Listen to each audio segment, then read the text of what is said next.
Hi, this is Joe Hyde. I'm with San Angelo Live, and today we're out here on the border with the U.S. and Mexico in Del Rio, Texas. We're actually on the Mexico side of the border wall. This is the border wall here.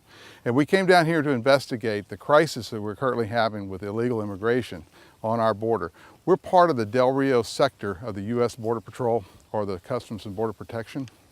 And these guys are working overtime. We've talked to the federal judges, we've talked to the Border Patrols themselves, we've talked to some of the humanitarian relief workers, and today we're going to talk to you about the problem in Del Rio and how illegal immigration is becoming a crisis nationwide.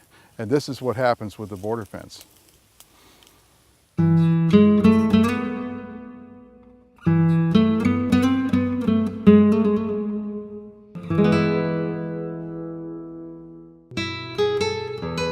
First question to ask is it in America's best interest to know who is coming and going in and out of our country every day? We've seen over 100% increase in the number of apprehensions we made this year as compared to the same time last year. Border Patrol is the one who is processing them. As a result, all we're doing is helping them get on a bus in the direction they're trying to go. Is it in our country's best interest to know what is coming and going in and out of our country?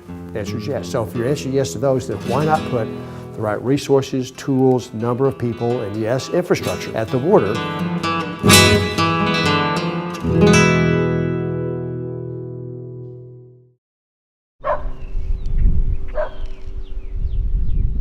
Raul Luis Ortiz, Chief Patrol Agent of the Del Rio sector.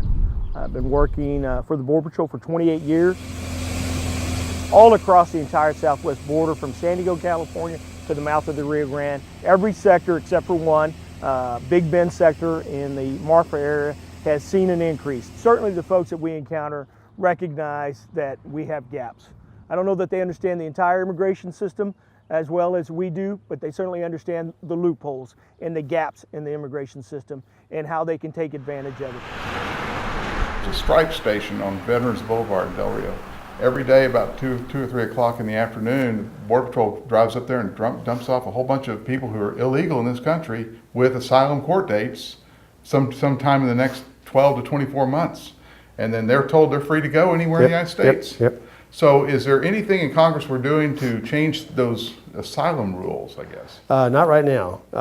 There's obviously we've got, the Republicans have bills that are either in the hopper or going to the hopper that would address the loopholes in the asylum rules that we've got. There's a Flores case out there that says we can only hold family units for a certain number of days if they are seeking asylum. Economic deprivation is not asylum. Running from neighborhood thugs is not asylum. It's being afraid of your own government. So there's some rules there, but we've got loopholes in there that are being exploited by the bad guys. The folks coming up are being taught exactly the magic 3 or 4 words to say that get them into that system versus being deported and sent back home. We've seen an increase of MS-13 gang members that are being apprehended out there. They know that they can close some of these gaps by trying to blend in with the people that we typically encounter out there. And so our officers are having to spend a little bit more time trying to interview and determine whether these folks are actually bad actors. We've been able to repatriate a lot of the MS-13 gang members that we encounter here in the sector back to their home country.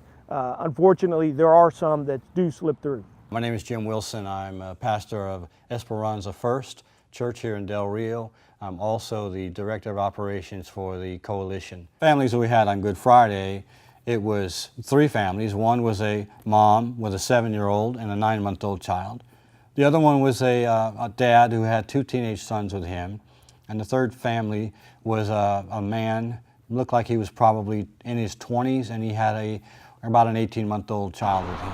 One of the reasons we formed the coalition is to try to avert any of those fears, to try to avert any problems that would come from having too many people on the streets that don't belong there, don't have anywhere to go, who are waiting.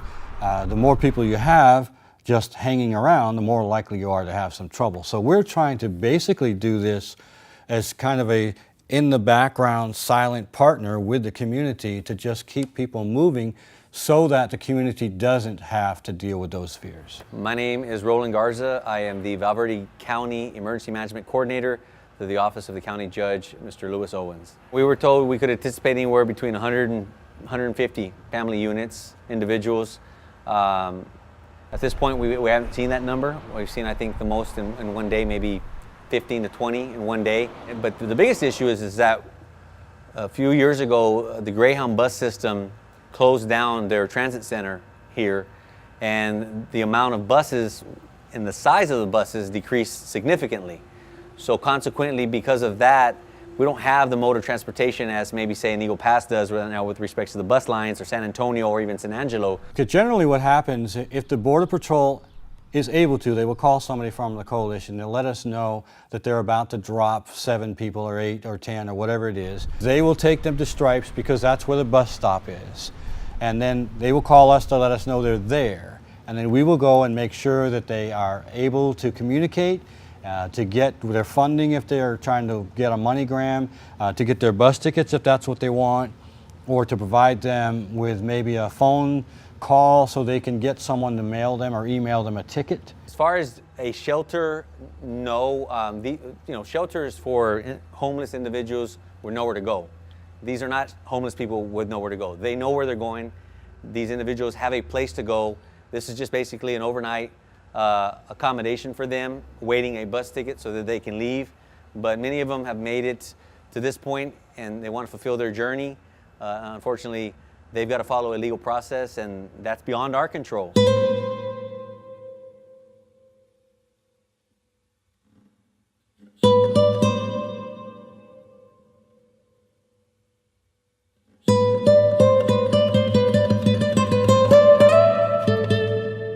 We encounter kids as young as 1 year old all the way up to 17-year-old who travel alone. And so for us, that's certainly very taxing on our resources. It's something that as Border Patrol agents we're not accustomed to.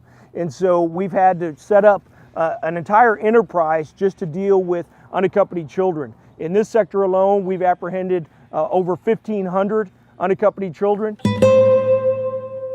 This is something way back 10, 15 years ago, probably equated to about 1% of our apprehensions. Right now, it equates to about 50% of our apprehensions are adult males with children. We are trying to do everything we can to ensure that there's a familial relationship between the two.